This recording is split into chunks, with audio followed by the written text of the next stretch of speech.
for absolutely nothing.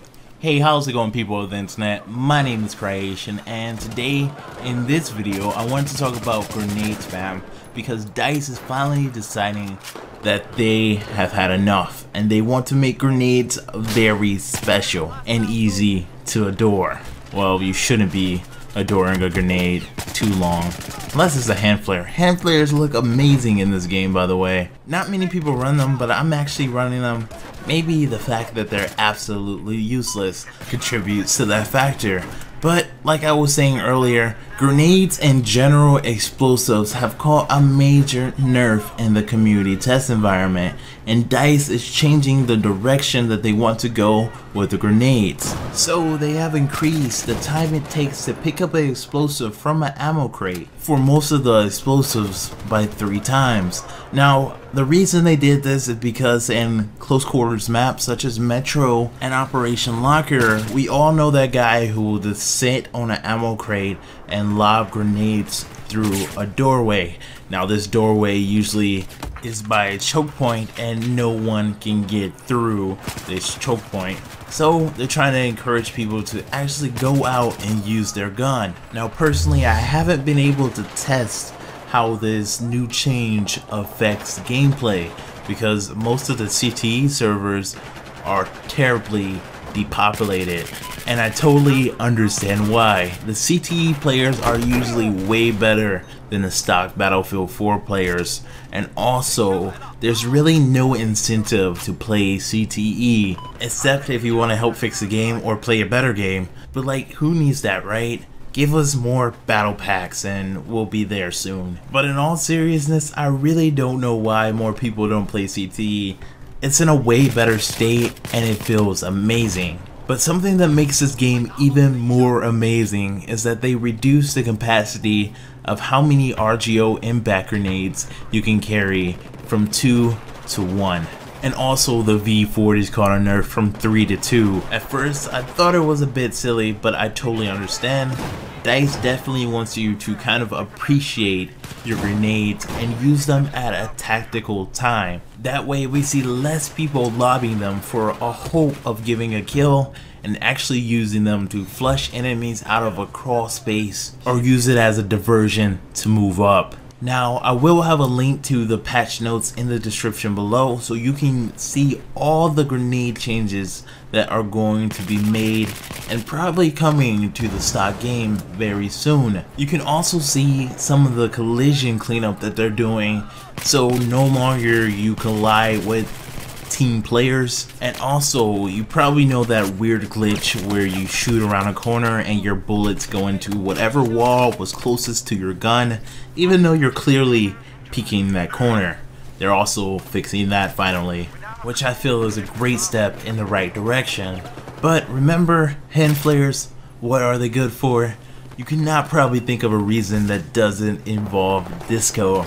But today I also want to talk about what I think can be changed about the hand flare to make it a more useful grenade and to kind of give it a buff and have the ability to compete with the other grenades, because no one is using them right now, and the only reason I was using them was to stare my enemy because they think it's a grenade and they panic and they just drop dead. Most of the time it doesn't go like that, but you get the idea. I would throw a hand flare, hope that they think it's a real grenade, and start running. But I feel like these hand flares have so much potential. Just think about if the commander could actually see you drop a hand flare and then support that area. So let's just imagine that somehow you were able to work in different colors. So let's say red means attack, green means support. You can throw down, for example, a red flare and the commander will have a visual notification that you need help. So they could send something like a tomahawk missile to support you. And if you need an ammo crate or some type of reinforcements, you can throw this green flare down and the commander will get a visual notification that you need help also there.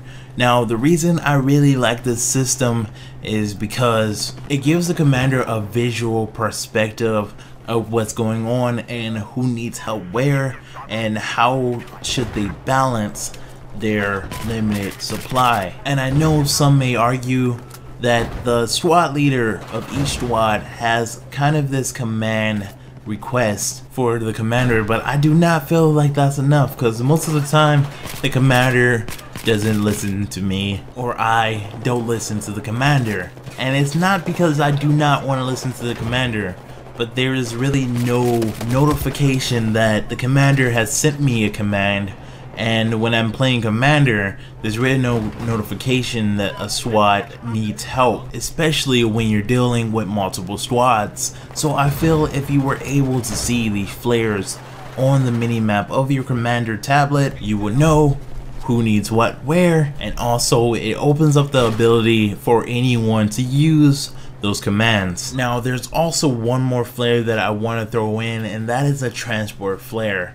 And that just means that you need a ride. Now I know that there's a command in game for this, but half the time it does not work. You need to be in a certain proximity, and when you're flying a transport chopper, it's very hard to see the on-ground player notifications that someone needs help. So let's just make this flare purple. Of course it will be one of the brightest flares. Second, it will be one of the biggest flares, and also transport vehicles will get some type of notification, something like a sound that says I need a ride, and also a HUD notification with a waypoint to that place. Now of course I'm not trying to clutter the HUD more than it is, but most likely if you're driving a transport vehicle, you're not really worried about kills. So guys, let me know what you think about this little idea. Of course it can be tweaked, and I'm pretty sure it can be improved on, but I personally feel like there's just not enough communication going between the commander and other SWATs right now in Battlefield 4. So let me know you guys' thoughts on anything that I talked about today. If you could leave a like, it would be awesome. It does help to grow the channel a lot. If you want to stay up to date with Battlefield 4, make sure you do subscribe. But anyway guys, I'll see you in the next one. Stay creative.